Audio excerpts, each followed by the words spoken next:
जैसे कि हम ऑलरेडी सीख चुके हैं, बायोसिंथेटिक फेज को हम डार्क फेज या फिर लाइट इंडिपेंडेंट फेज भी बोलते हैं और इस फेज के अंदर शुगर्स प्रोड्यूस होती हैं। हम ये भी ऑलरेडी सीख चुके हैं कि लाइट डिपेंडेंट फेज में ATP और NADPH बनते हैं। तो क्या आप ये बता सकते हैं कि ATP और NADPH कहाँ पर यूटिलाइज होते हैं? जी हाँ, आप बिल्कुल सही सोच रहे हैं। ATP और NADPH जो लाइट डिपेंडेंट फेज में प्रोड्यूस होते हैं वो यूटिलाइज होते हैं शुगर्स की फॉर्मेशन में, यानी कि बायोसिंथेटिक फेज में। अब हम इस एंटायर प्रोसेस को यानी कि लाइट डिपेंडेंट और लाइट इंडिपेंडेंट फेज दोनों को अच्छे से इस डायग्राम के थ्रू समझ लेते हैं। जैसे कि हम ऑलरेडी सीख चुके हैं, ये है क्लोरोप्लास्ट। क्लोरोप्लास्ट एक double membrane bound cell organelle है। क्लोरोप्लास्ट के अंदर ही लाइट डिपेंडेंट और light independent phase of photosynthesis होता है, जिसमें लाइट रिएक्शंस होते हैं थाइलाकॉइड्स के अंदर। लाइट रिएक्शन के एंड प्रोडक्ट्स होते हैं ऑक्सीजन, ATP और NADPH, जिसमें से ऑक्सीजन क्लोरोप्लास्ट से डिफ्यूज हो जाता है और वो आगे चलकर रेस्पिरेटरी पाथवेज में मदद करता है। लाइट रिएक्शन के ATP और NADPH बायोसिंथेटिक फेज में मदद करते हैं। ये बायोसिंथेटिक फेज में कार्बन डाइऑक्साइड का रिडक्शन होता है और ATP और NADPH इस फेज में मदद करते हैं। बायोसिंथेटिक फेज यानी कि डार्क फेज, इसमें केल्विन साइकिल भी आता है, जिसके बारे में हम आगे चल के डिटेल्स में सीखेंगे। ये बायोसिंथेटिक फेज जो ATP और NADPH की मदद से होता है वो बनाता है शुगर्स। हमें ये तो पता है कि बायोसिंथेटिक फेज में शुगर्स बनती हैं, पर सवाल अब ये उठता है कि शुगर फॉर्मेशन आखिर होती कैसे है। हमने इस चैप्टर की बिगनिंग में सीखा था कि कार्बन डाइऑक्साइड और वाटर मिलाकर बनाते हैं कार्बोहाइड्रेट्स। कई साइंटिस्ट ने एक्सपेरिमेंट्स परफॉर्म किए ये जानने के लिए कि ये एंटायर प्रोसेस होता कैसे है। साइंटिस्ट ने ये भी जानने की कोशिश की कि इस बायोसिंथेटिक फेज में फर्स्ट प्रोडक्ट क्या बनता है। वर्ल्ड वॉर 2 के बाद रेडियो आइसोटोपिक लेबलिंग की मदद से बायोसिंथेटिक प्रोसेस के बारे में पता लगाया गया। ये रेडियो आइसोटोपिक लेबलिंग की गई एल्गल फोटोसिंथेसिस के प्रोसेस में। इस रेडियो आइसोटोपिक लेबलिंग की मदद से ये पता चला कि फर्स्ट प्रोडक्ट जो बायोसिंथेटिक फेज में प्रोड्यूस होता है वो है एक 3 कार्बन कंपाउंड जिसे हम बोलते हैं PGA यानी कि फॉस्फोग्लिसरिक एसिड। इस एंटायर प्रोसेस में कार्बन डाइऑक्साइड रिड्यूस होता है और 3 PGA में कन्वर्ट होता है। ये 3 PGA फिर आगे चलकर शुगर्स बनाता है। इस एंटायर प्रोसेस को C3 या फिर केल्विन साइकिल बोलते हैं। अब आप ये सोच रहे होंगे कि इस एंटायर प्रोसेस को C3 या फिर केल्विन साइकिल क्यों बोलते हैं।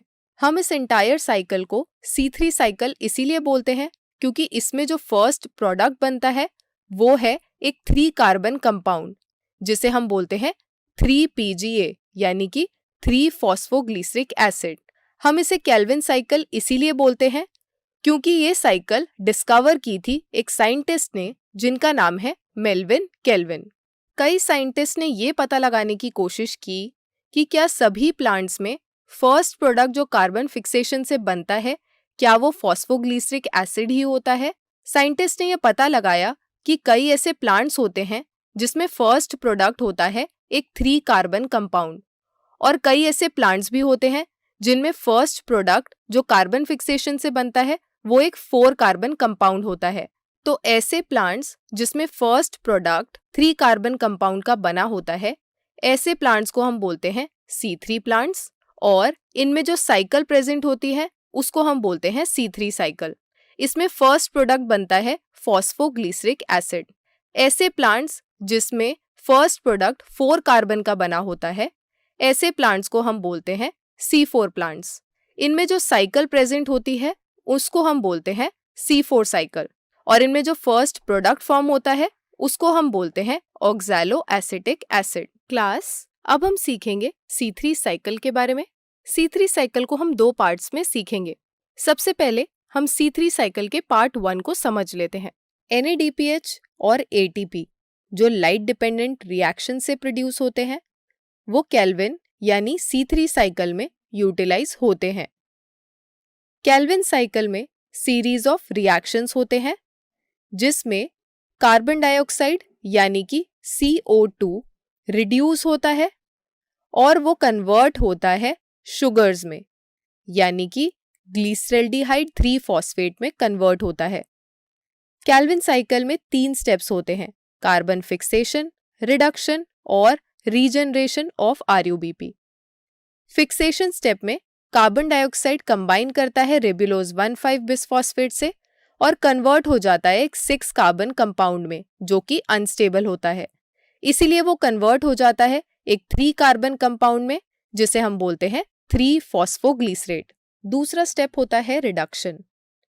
रिडक्शन स्टेप में 3 फॉस्फोग्लिसरेट कन्वर्ट होता है 1,3 बिसफॉस्फोग्लिसरेट में ATP की प्रेजेंस में। 1,3 बिसफॉस्फोग्लिसरेट NADPH की प्रेजेंस में रिड्यूस होता है और कन्वर्ट होता है ग्लिसरॉल्डिहाइड 3 फॉस्फेट में। जब ऐसी 3 साइकिल्स कंप्लीट हो जाती हैं तो 6 मॉलिक्यूल्स ऑफ ग्लिसरॉल्डिहाइड 3 फॉस्फेट बन जाते हैं, जिनमें से 5 मॉलिक्यूल्स ग्लिसरॉल्डिहाइड 3 फॉस्फेट के यूटिलाइज होते हैं RUBP की रीजनरेशन में। इस स्टेप के अंदर एक मॉलिक्यूल RUBP का रीजनरेट होता है एक ATP मॉलिक्यूल की मदद से। क्योंकि ऐसी 3 साइकिल्स होती हैं इसीलिए 3 ATP के मॉलिक्यूल्स यूटिलाइज होते हैं। जो ग्लिसरॉल्डिहाइड 3 फॉस्फेट बच जाता है वो मदद करता है बनाने में ग्लूकोज, ग्लिसरॉल या फिर फैटी एसिड। ऐसे 2 मॉलिक्यूल्स ग्लिसरॉल्डिहाइड 3 फॉस्फेट के मिलकर बनाते हैं ग्लूकोज फॉस्फेट।